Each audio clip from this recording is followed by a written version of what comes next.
and welcome to episode 15 of the Digital Access Show. My name's Narelle, and yes, I'm your host. And just for those that aren't aware, I actually have a severe vision impairment, so I see shapes. And what I wanted to do is look at an area this week that for me is very, very important, particularly with what's happening in Australia right now with the National Disability Royal Commission, the NDIS reviews, the all of the different reviews that are happening federally and state. I want to look at employment for those with disability. So I have got on today Rebbecca Jurkiewicz from Chapter 1 Disability Employment Service. Hi, Rebbecca. Thanks for coming along. Hi, Narelle. Thank you so much for having me. Oh, I'm thrilled to have you here because I think with what's going on federally and statewide, I think it's a good time to discuss the employment of those with disability. Rebbecca, what's your background and what's got you into this area? Thanks, Narelle. Look, I've worked in this sector for around 20 years nearly. I've been lucky enough that this has been not just something I'm passionate about, but something I actually get to forge a career in and be quite proud of. I've worked across a lot of different disability employment service providers in that time, and obviously more familiar nowadays. I've had a very personal experience as a caregiver for a family member who also had to utilise the NDIS. So there's obviously some pros and cons there as well that I've experienced firsthand as a I guess an executor or a guardian for that person. My main career working with people with disability is about trying to help them either re-enter the workforce or get their first job or career pathway, I guess. So a lot of time has been invested in that. And I think I've seen a lot of things over the years that have really been really positive. And then there's obviously some of those things that we can call out and identify as the ongoing challenges, and how do we, I guess, band together to overcome some of those. So that's kind of, keeps me going every day that I enjoy the triumphs, but the challenges that we face every day is what really gets me up and makes me start every day with a lot of caffeine and just that intention to make a difference. So with that, when we think of disability employment, I know a lot of people would think of like Help Industries, the Endeavour Group. What are you really focusing on with disability employment? Are you looking at that sector, or what are you actually looking at? So we look at getting people with disability employed into the open market. So that's our key focus, not the supported employment opportunities. I have a firm belief that we shouldn't be retiring anybody for life. I think that was a term that a colleague of mine that you had on the show mentioned once before, that after his injury and recovery, he was told by the system around us, which was, he was given a DSP and he was basically told, don't worry, sir, you don't have to work. Just put that to the side and go and enjoy your life. And it was such for him, and even my family member who went through her own journey with a brain trauma injury, it's such a numbing and fearful thing that they face at that point, because there are people, most of us get a lot from our careers. I know that, it's part of who I am, the job that I do, and I like to know that I'm contributing to my family financially, to my community, and to have that taken away without that being something you get a choice in. I know that my colleague championed that, and he now works at Chapter 1 as well. And I just think that nobody should be retired for life. And I don't believe that we should ever be saying to someone how much or how little they can contribute. It should be about the person. It should be a person-centered service, and it should be about that individual guiding what that service looks like for them. So really proud to work with an organisation where we get to really empower that in the individual, and we then work directly with disability employment services providers and NDIS providers to support their clients in that journey. Our core focus is really around educating employers as well, because you can't help people with disability without getting employers to be allies in that process and actually be really positive and proactive in wanting to create a more inclusive workplace. With employers, how do you find the employers? I mean, if you take someone like myself, yes, I've got a severe vision impairment.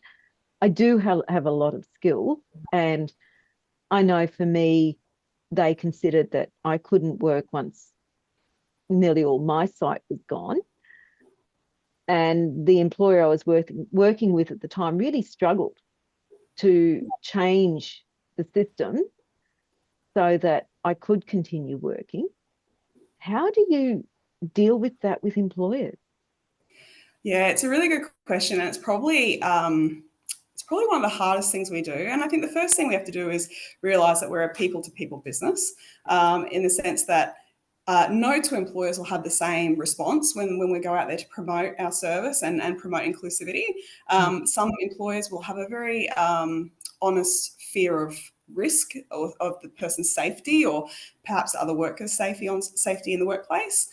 Some employers just lack understanding about what that means. And I think many employers, and even people that we talk to, if you say the word disability, many of them think about, the most serious physical disabilities. Yeah. They'll immediately have a picture of someone who is wheelchair, living life in a wheelchair, or someone who is on crutches, or someone who, very significant disabilities. Very few employers immediately think, well, 50% of the people that are engaging in these services to come back to work actually have a mental health disability or condition. And so they're all immediately sort of not aware of a very large talent pool of people that can definitely contribute to their workplace, because there's that immediate image. How we go about our job is relationship building. A lot of the time it starts with a phone call or a networking event, which I think is how we met. And it's just pushes our people to be champions for that change all the time, and to really come out on the forefront and talk about with pride that we work with people with disability. And we don't shy away from that conversation. Sometimes people go a bit quiet, you hear crickets in the background, but it's really important to us that we advocate. All too often we leave it to the people with disability to advocate for themselves. And I think that'd be a very lonely place. So how we engage employers is we're very much on the front foot. We go out there and actively start conversations about that. And we then try to learn what their fears or mindsets are and how we can support change. So it's usually a very slow process, but it's a worthwhile process, because when we get those employers and we get those placements, it's a really great feeling for everyone involved. What type of changes do you think employers have to make other than the mindset? Because I think the mindset would probably be the biggest challenge initially of the employer and those other staff in the company. What other changes, have to be made to make a company be, in the position to employ someone with disability? It's a really good question, and it's something this month, actually, I've been working with a lot of larger size employers who have agreed to participate in a national consultation we've been doing to understand what their experience of disability employment services has been and how we might be able to improve that service to meet their needs. As part of that, some interesting feedback has come out of it, and some things that's really made me take pause and think about the systems and processes that I've worked in, as well as an employee of large organisations in my career. One great piece of feedback that came back to me from a person that works in equity and inclusion for a company was that they have as a large business employing more than 6,000 employees, they go through they use a system to do all of their recruitment. So once your resume comes in through Seek or Indeed, it sits in a system. That system obviously does its process, and then you go through to the talent acquisition manager who shortlists you. Now, if someone applied that had to have any reasonable adjustments so that they could be treated as equitably as anyone else can through that process, that reasonable adjustment has to then go through an approvals process. So it has to get sent off to a director or a manager. And if that person's not available and readily looking at that approval process and the request, that could sit there for a long time. So if you take that back down to a grassroots level of an operations manager in a business who just needed someone to come in because the workload is piling up, that person sitting in that waiting line waiting for an approval immediately puts them well behind other candidates that are going straight through the shortlisting process. So it was something where that company acknowledged that's a major issue. But the ability to change that is going to take a lot of red tape cutting and a lot of time. And for you and I, it's probably something where we go, well, it shouldn't take that time. Let's just make that adjustment. But these are the sorts of things that create those impediments. Most employers are admitting that the fact that they do the bulk of their employment or recruitment on, web pages like Indeed and Seek, and they need a printed, a proper resume that's in a Word document and those sorts of things. These are obviously limiting factors for many people living with disability. We know that if you are unemployed, or have been long-term unemployed and you have a disability, you are far less likely to have access to, internet at home or a laptop. Most people are mobile-only users. So a lot of this is a great impediment to helping them break down those barriers.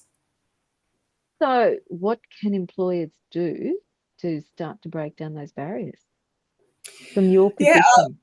I'd love to say, look, give me a call and we'll do some of the recruitment and shortlisting for you. Yeah. But outside of that, I think it's more about trying to review that process. I think it's time to really look at your own workforce as well, and how, what is your culture at work? Are your employees actively or openly identifying as people with disability? Because I think that speaks to a larger issue if they aren't.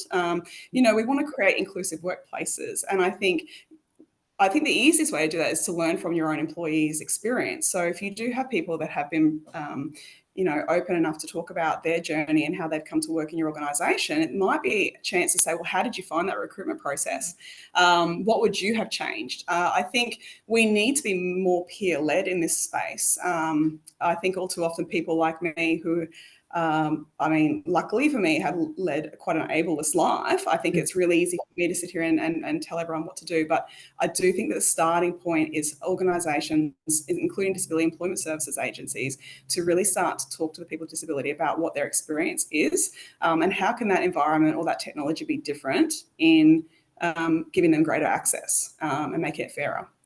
What about those companies where you've got an employee that has an accident, whatever, and they've got to go back to work? Are you involved in that process as well? We're working with the employee and the employer to marry them together so they can still continue to work?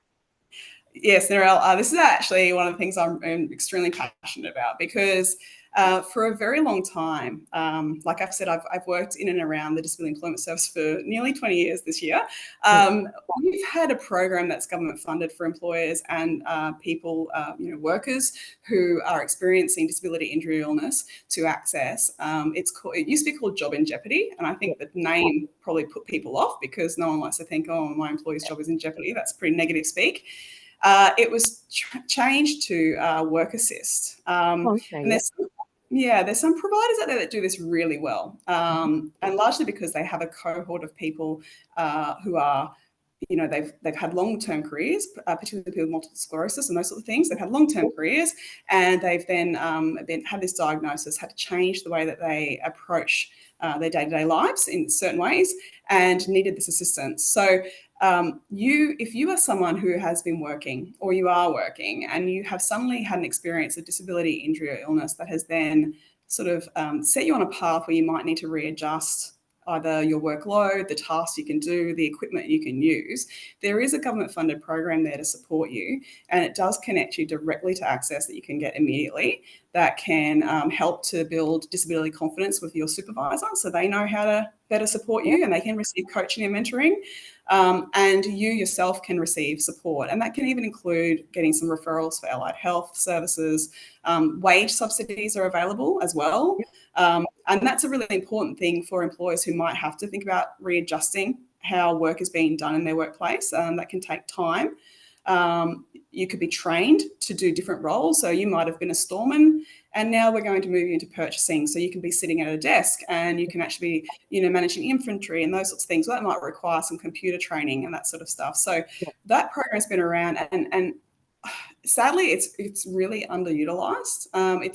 It's not something that gets utilised a great deal. In fact, I think most large DES providers around the country would be lucky to have more than 5% of their caseload as representative of those type of participants or registrations.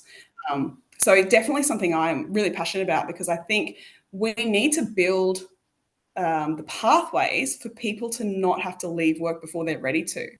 Again, it's that whole retired for life. No one should have to be retired from the job that they love sooner. And for organisations, think about the knowledge that they're going to lose. You've just had someone who's done that job for 10 years, and you've just had to say, look, sorry, we can't keep you because we don't really know what to do. and you lose all that knowledge that they have about that role, that industry, and it's a great loss for everybody. So I think you've mentioned it to me in the past, but even things like teaching them how to be trainers. Yeah. Someone had been on the tools doing a certain Yep. job. Why? They've got the skills. Let's find a way to get them upskilled so they can teach others to do that job and keep that knowledge within that organisation and keep that Yeah. talent going. Yeah. And that's it. One of the other things that I'll really want to talk about today is let's look at it from the participant or the employee's point of view. What barriers or challenges do you see for employees that are trying to get back into work or are working then they've got a disability? Yeah, it's really difficult because there's a big part. I mean, a big part of my role is working with people that are long-term unemployed. Mm. So often I hear a lot of the rhetoric of, oh, these are people that don't want jobs, they don't want to work, or, Yeah. the kind of thing you hear back. And that's one of the first barriers you have to overcome. And then I get to work with people that are working, and we're helping them to, raise more awareness or create a more inclusive workplace. And the thing that we hear there, though, is that, I'm not enabled to do the job I want to do. Like I'm going to work, but it's hard work trying to do the same work that someone else does. And it's not that they're complaining. I think it gives me a lot of, it's sometimes an awakening for me, things that I don't think about. There was a great speaker that I heard just yesterday at a conference who talked about how she works in a government organisation that is there all about inclusivity and promoting inclusiveness. And yet, in order to do some parts of her job, she has to access documents and files that are unreadable to her. She has low vision after having a car accident, and it almost makes her ability to perform in her role impossible. And it's that moment where that then filters up the line. So her sense of, I can't do my job, there's a frustration there, or it takes longer to do my job, that is then she feels by her peers, her manager, the people that are all having to deliver on this. And a simple thing would be, ensuring that these documents and the way that they're stored is more easily accessible to all. Yeah. And that's not just for the person with vision impairment, that's for the person with dyslexia or the person that has ASD, or there's just so many reasons. I mean, I would add one more, make sure all your systems can be used just with a keyboard. And that includes people with arthritis and RSI and carpal tunnel and all these different things where you may not be able to use them out, and vice versa.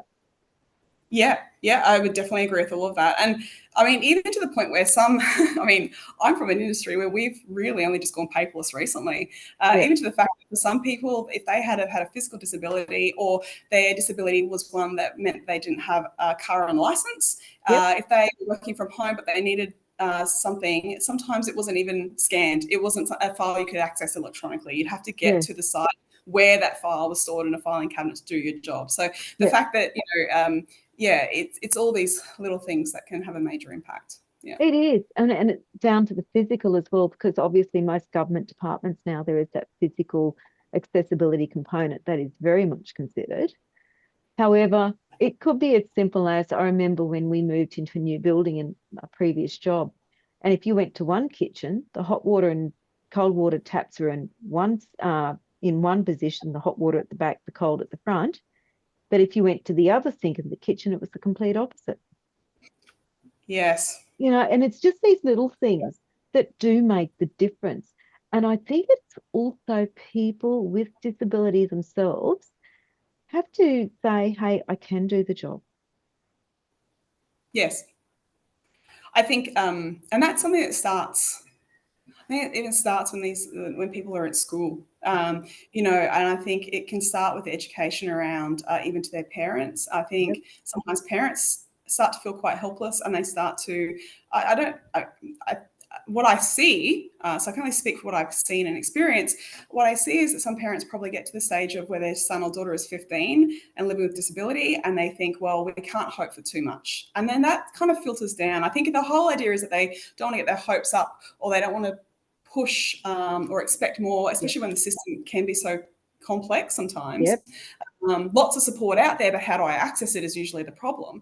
And I think that there's that frustration. So I think you end up with young people coming through their senior years going, well, I don't know that I can do that, and that's the rhetoric they start to hear. Why don't we aim for this? And even I'm sad to say that even in employment services, sometimes our goal is to get participants a job, not necessarily the right job or their career choice. Sometimes it's more about getting them a job. And sometimes that can be good because sometimes getting that job is the stepping stone that propels them further. But I'd even like to see that we start to build more belief in the fact that we can't be their limit, and we need to start to encourage them to think about what's possible and let them dream. And yes, sure, hope, I've heard a statement that hope can be the killer of joy.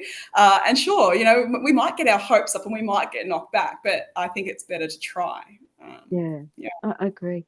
Rebbecca, I always ask for 3 takeaways at the end because I think what you've said today is just spot on. And I've got to admit, we've had a lot of discussion about this because I'm very passionate about this as well. I think there's no reason that a person can't do the job that they want to do and I will add with some changes at times. Obviously, I can't go and drive a car anymore, so I can't drive racing cars. However, I can find a job that I'm satisfied and I get that internal satisfaction where I'm contributing to my family, my life, the community, everything. And it's people with disability having to accept what they can't do with grace and find what they really gives them joy. And there's always something. But what takeaways can you give employers and the potential employees about this area of life? There's so many, and I have to narrow it down. I think the biggest thing for me, and I'd probably speak more first to providers like Chapter 1. I think the first thing we've actually got to do is realise that we work in a system that provides a service to people, a government drafted system that provides services to the community that is more health-based rather than social or person-based. And I think we are the difference. We need to bring that person-centric focus, and we need to make it more of a social support as opposed to, what someone can and can't do because the doctor said so. I think to employers out there, I do think that if you're not tapping into this talent pool, and I know I can see it for myself at Chapter 1, we're only a small team, and more than 50% of our team are people with disability, and we see how that has translated to greater innovation, greater morale. We are better at connecting with people in our community as well, and I think we get more community followers because of it. So I think if you're an employer out there and you haven't really managed to make your inroads yet, or look at your inclusivity, I think you're missing some amazing opportunities with innovation, retention of staff, loyalty, as well as bringing in more people in the community that will participate with your business because of it. And I think the other big part as a takeaway for me is wherever we can, I think we need to be, and this is all organisations, small, big, medium, large, government, private sector, I think we need to find the opportunities to listen to people with disability. We've slowly, I think slowly is the emphasis, we've slowly been doing it with people from different backgrounds and cultures and First Nations people and LGBTIQA plus people. I think we need to make sure that we don't underestimate that people with disability of all different disability types can come to the table and offer support and great advice as to how we can be more inclusive, and that it's got to be more peer-led. We've got to hear from them. Rebbecca, thank you. Thanks for your words of wisdom. I've really enjoyed our chat today. How can people contact you, Rebbecca? Oh, great question, Narelle. So I'm at Chapter 1. We are a Brisbane-based office, but we are nationally servicing, and you can always reach out to me anytime. It's just Rebbecca with 2 B's and 2 C's because I had to buy an extra consonant. So Rebbecca at chapter1employment.com.au. Otherwise, Narelle, feel free to share my number if anyone is interested in having a chat. Thank you. Thanks for your time today, Rebbecca. And that's the end of today's episode. Look, definitely contact Rebbecca if you know of any employers that would consider taking on a person with disability, because we are bloody good. Trust me. Great. And we have a lot of fun, and we want to work. Also, please like, share, subscribe, review. definitely. If you like what we're doing, if you want to find out more about digital accessibility, please contact me. I'm Narelle Gatti at dasat.com.au. We'd love to have a chat with you, and we'll see you next time. Bye bye.